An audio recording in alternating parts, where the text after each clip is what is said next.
makakaiba, iyong makikita.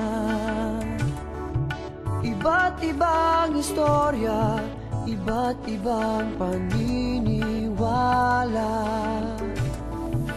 Ngunit nagsisikap para sa pangarap, may sakripisyo, pawis binubuno, nagbabago.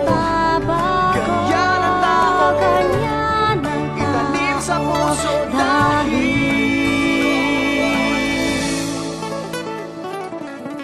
nais namin marating tutok na mga bituin, di kami tinigil, papatunayan sa buong mundo, kayang-kaya natin to,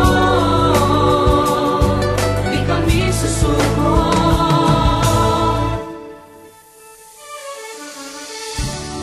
Nag-iisang damdamin ang aming aawitin, ihahayag aming mithiin. itatayong bandila